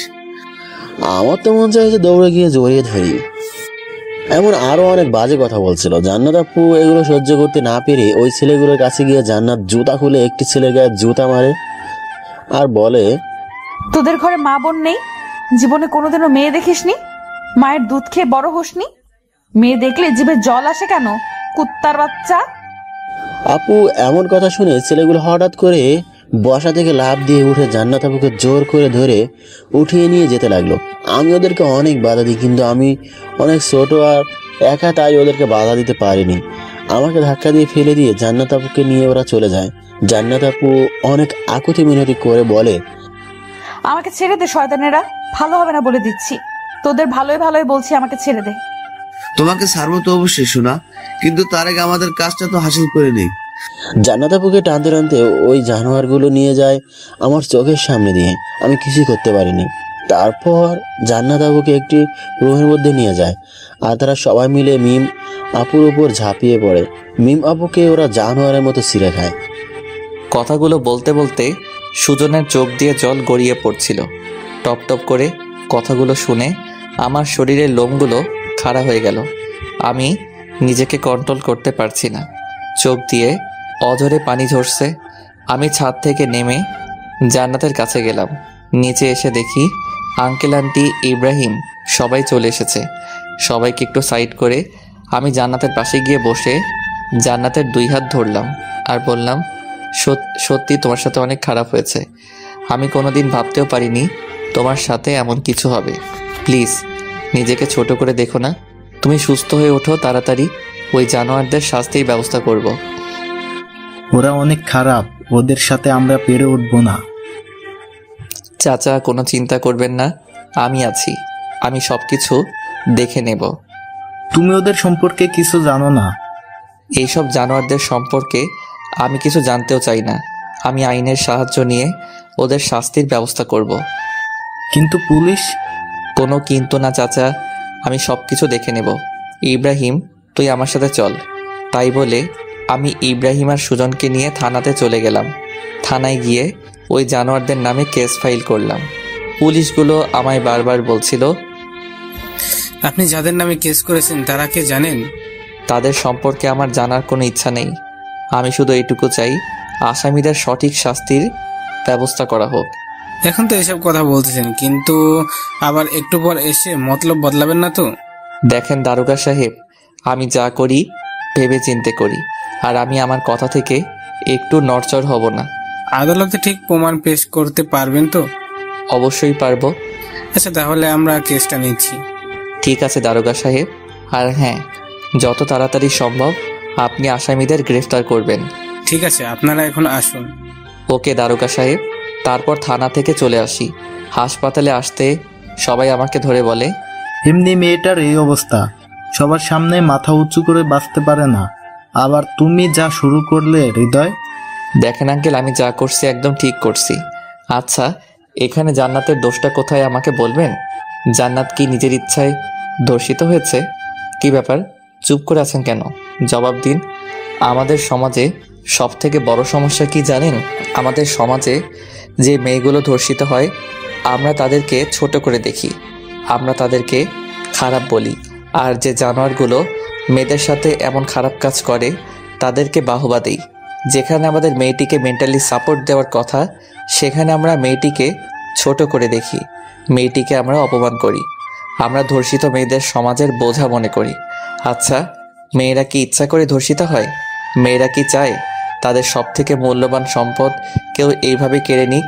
অথচ একটি মেয়ে ধর্ষিত হওয়ার পর আমরা মেয়েটিকে দোষী সাব্যস্ত করি, আর ধর্ষককে আমরা বড় করে দেখি। যদি আমরা একটি ধর্ষককে সঠিক বিচারের আওতায় নিয়ে আসতে পারতাম, তাহলে আজ ধর্ষণ তো দূরের কথা, আমাদের সমাজে কোনো ছেলে মেয়েদের দিকে চোখ তুলে তাকাতে পারতো না। কিন্তু আমাদের দেশে কি আমরা তাই করি? মোটেও করিনি। বরং উল্টো আমি মেয়েদেরকে এমন এমন কথা শোনাই যার কারণে মেয়েরা তাদের অনিচ্ছা সত্ত্বেও আত্মহত্যা করতে বাধ্য হয়, শুধু আমাদের সমাজের মানুষদের জন্য। আমার কথাগুলো শুনে সবাই মাথা নিচু করে দাঁড়িয়ে, আচ্ছা আপনারাই বলুন, আমাদের সমাজে যে মেয়েগুলো ধর্ষিত হয় তারা কি নিজ ইচ্ছায় ধর্ষিত হয়? তাহলে আমাদের সমাজে কেন ধর্ষিতা মেয়েদের পাশে দাঁড়ানো হয় না? কেন ধর্ষকদের শাস্তি দেওয়া হয় না? আজ এই দেশে একটি ধর্ষকের সবার সামনে শাস্তি দেওয়া হোক, দেখবেন এই দেশে আর দ্বিতীয়বারের মতো কোনো ধর্ষণের কথা আপনি শুনবেন না। সবাইকে অনেক বুঝিয়ে সবাইকে জানাতে পাশে দাঁড়ানোর জন্য আহ্বান করি। এখন সবাই মিলে জান্নাতের পাশে দাঁড়িয়ে আছি, শুধু ধর্ষকদের শাস্তি প্রদানের জন্য। কিছুক্ষণ পর কিছু গুন্ডা টাইপের ছেলে পেলে আমাদের কাছে এসে ছুরি, রামদা, পিস্তল এসব দেখে ভয় দেখাচ্ছে আর বলছে, যদি তোরা ভালো চাস আর তোদের মেয়েকে সুস্থ দেখতে চাস, তাহলে কেসটা উঠিয়ে নি, না হলে খুব খারাপ হয়ে যাবে। তোরা কি করতে পারিস আমি দেখে নেব। আমি আমার যথেষ্ট চেষ্টা করে তোদের শাস্তির ব্যবস্থা আমি করব। তোর সাহস তো কম না, তুই আমাদের বিরুদ্ধে মামলা করেছিস, আবার আমাদের মুখের উপর কথা বলিস। তোদের মতো কুত্তার সাথে কথা বলতে আমার বয়েই গেছে। তোদের মতো কুত্তার দিকে তাকাতেই আমার ঘৃণা লাগে। কি বললি মাদার? এটা বলে একজন হৃদয়ের পেটে ছুরি ঢুকিয়ে দেয়। হাসপাতালে মেঝে হৃদয়ের রক্ত দিয়ে মেখে একাকার হয়ে গেল। হৃদয়ের অবস্থা অনেক খারাপ। হৃদয় মাটিতে লুটিয়ে পড়ল। সবাই এমন দৃশ্য দেখে ভয়ে আতঙ্কিত হয়ে কাঁপতে শুরু করলো। তারপর ওই বখাটেগুলো বলল, যদি কেসটা না উঠিয়ে নিস তাহলে একে একে সবাই মারা পড়বি। কথাটা খুব ভালো করে মাথায় ঢুকিয়ে নে। এটা বলে সবাই চলে গেল। সবাই হৃদয়কে ধরাধরি করে আইসিইউতে নিয়ে যায়। ডাক্তার তাড়াতাড়ি এসে চিকিৎসা শুরু করে দেয়। হৃদয়ের অবস্থা অনেক সিরিয়াস। একদিকে জান্নাতের অবস্থা খারাপ, অপরদিকে হৃদয়ের সিরিয়াস অবস্থা। কি করবে সবাই ভেবে পাচ্ছে না। এমন সময় ইব্রাহিমের বাবা বলল, এসব বকাটে ছেলেপেলেদের সাথে লাগা আমার মোটেও ঠিক হয়নি। ইব্রাহিম, তুই থানায় গিয়ে কেসটা উঠিয়ে নিয়ে আয়। ইব্রাহিম কি করবে বুঝতে পারছে না। তাই আঙ্কেলের কথা শুনে ইব্রাহিম থানায় গিয়ে কেসটা উঠিয়ে নিয়ে আসে। হৃদয়ের অপারেশন শেষ, কিন্তু এখনও জ্ঞান ফেরেনি। অনেক রক্ত ঝরেছে, তাই অবস্থা অনেকটাই খারাপ। হৃদয়ের মা বাবাকে হৃদয়ের এমন অবস্থা জানানো হয়নি, কারণ হৃদয়ের মা বাবা এসব জানতে পারলে অবস্থা আরও খারাপ হয়ে যাবে। সবাই অনেক চিন্তায় আছে। ডাক্তার সবাইকে বলল, দেখেন রোগীর অবস্থা অনেক খারাপ, কখন কি হয়ে যাবে কিছু বলা যাবে না। রোগী জ্ঞান না ফেরা পর্যন্ত আমরা কিছু করতে পারবো না। এটা কি বলছেন ডাক্তার? হৃদয়কে যে করে হোক সুস্থ করে তুলতে হবে। সরি, আমরা আমাদের যথাসাধ্য চেষ্টা করেছি। সবার মাথায় হাত। হৃদয়ের মা বাবাকে না জানিয়ে আর থাকতে পারছে না কেউ। ইব্রাহিমের বাবা হৃদয়ের বাবাকে ফোন করে সবকিছু খুলে বলে, আর তাদেরকে যত তাড়াতাড়ি সম্ভব সিরাজগঞ্জ চলে আসতে বলে। হৃদয়ের মা বাবা সময় নষ্ট না করে তাড়াতাড়ি করে সিরাজগঞ্জ চলে আসে। তারা এসে দেখতে পায়নি হৃদয় আইসিইউতে একটা জীবন্ত লাশ হয়ে শুয়ে আছে। হৃদয়ের মা অনেক কান্না করছে। হৃদয়ের বাবা সবাইকে বলছে, আমার ছেলের এত বড় ক্ষতি কে করলো? যে ছেলেগুলো জান্নাতকে ধর্ষণ করেছে তারাই। দাঁড়াও, তাড়াতাড়ি ব্যবস্থা আমি করছি। তাই বলে হৃদয়ের বাবা কাকে যেন একটু ফোন করলো। হ্যালো সবুজ ভাই, আমার অনেক বড় একটা সমস্যা হয়ে গেছে। কিছু গুন্ডা আমার ছেলের অবস্থা অনেক খারাপ করেছে। আমার ছেলেকে হত্যা করার চেষ্টা করেছে। এখন আমার ছেলে আইসিইউতে ভর্তি আছে। বাঁচবে কিনা মরবে আল্লাহ ভালো জানে। ওপাশ থেকে কি যেন বলল। তারপর হৃদয়ের বাবা বলল, আচ্ছা আপনি যত তাড়াতাড়ি সম্ভব সিরাজগঞ্জে চলে আসেন, আমি এর শেষ দেখতে চাই। তাই বলে ফোনটা কেটে দেয়। আপনাদেরকে হৃদয়ের বাবা সম্পর্কে তো কিছুই বলিনি, এখন হৃদয়ের বাবার সম্পর্কে জেনে নিন। হৃদয়ের বাবা একজন বিজনেসম্যান।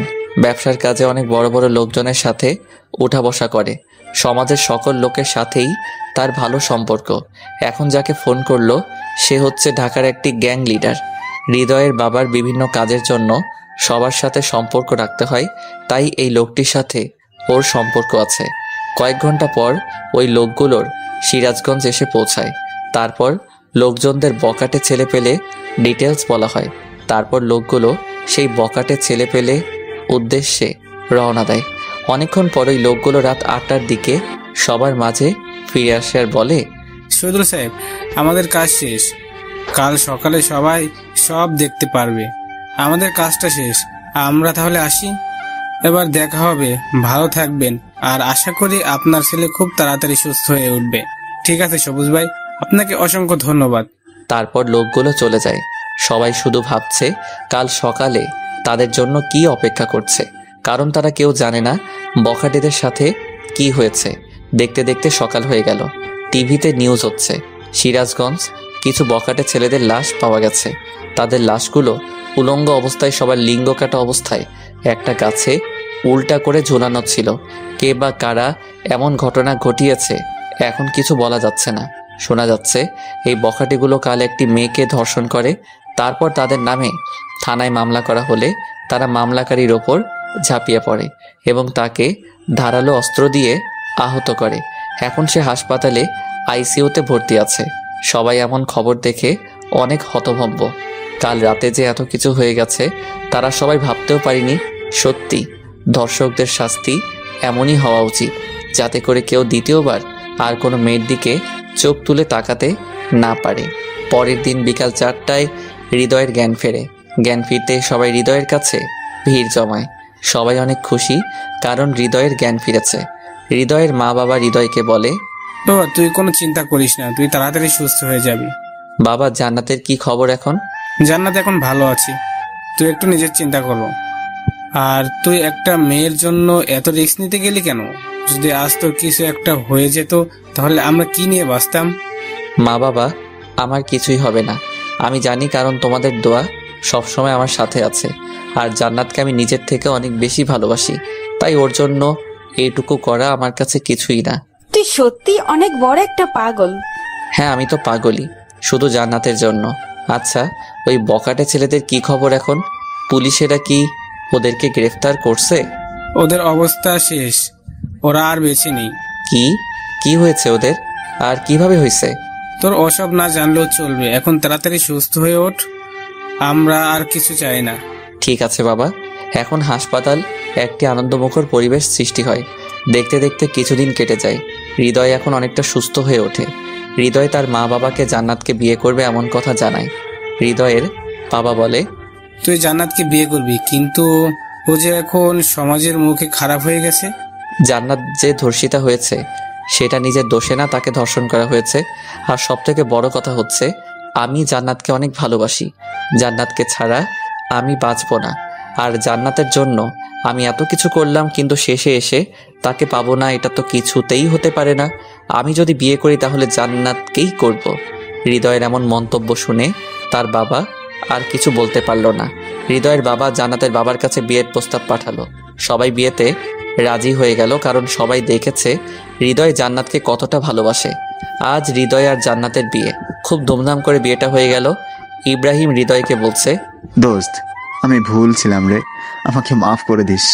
আমার জন্য তুই অনেক কষ্ট পেয়েছিস। আমি চাচ্ছিলাম না আমাদের বন্ধুত্বটা কোনো কারণেই ভেঙে যাক। যদি আগে আমার বোনের সাথে বিয়ে হতো তাহলে তোদের মধ্যে ঝগড়া হতো, রাগারাগি হতো, আর তখন আমি নিজেকে ঠিক রাখতে পারতাম না। তখন তোর সাথে আমার সম্পর্কটা নষ্ট হয়ে যেত, আর আমি আমাদের এই বন্ধুত্বটা নষ্ট করতে চাচ্ছিলাম না। তাই আমি তোকে নিষেধ করেছিলাম। আমাকে মাফ করে দিস দোস্ত। আর আমার বোনের খুব যত্ন নিবে। যদি কোনোদিন আমার বোনের চোখে এক ফোঁটা জল আসে তাহলে তোকে খুন করে ফেলবো। এই বোকা, তুই আমার বেস্ট ফ্রেন্ড, তুই ভাবলি কিভাবে তোর সাথে আমার সম্পর্কটা নষ্ট হয়ে যাবে? জান্নাতকে তো আমি আমার নিজের থেকে অনেক বেশি ভালোবাসি, তাই ওকে কষ্ট দেওয়া তো অনেক দূরের কথা, ওকে রাখতে পর্যন্ত দেব না। আয় দোস্ত, বুকে আয়। তারপর দুজন দুজনকে জড়িয়ে ধরে কান্না করে দেয়। এ কান্না কষ্টের কান্না না, সুখের কান্না। তারপর হৃদয় ইব্রাহিমকে ছাড়িয়ে বলে, এই শালা, তোর বোন অপেক্ষা করছে আমার জন্য, বাসরাত তো পেরিয়ে যাবে। আর তুই এতদিন আমাকে শালা শালা বলেছিস, আর আজকে আমি সত্যি শালা হয়ে গেলাম। হ্যাঁ, আমি বোধহয় আগে থেকেই জানতাম রে তুই আমার শালা হবি, তাই আগে থেকে তোকে শালা বলে ডাকতাম। হৃদয়, হয়েছে দোস্ত, আর বলিস না, আমি বাসর ঘরে গেলাম।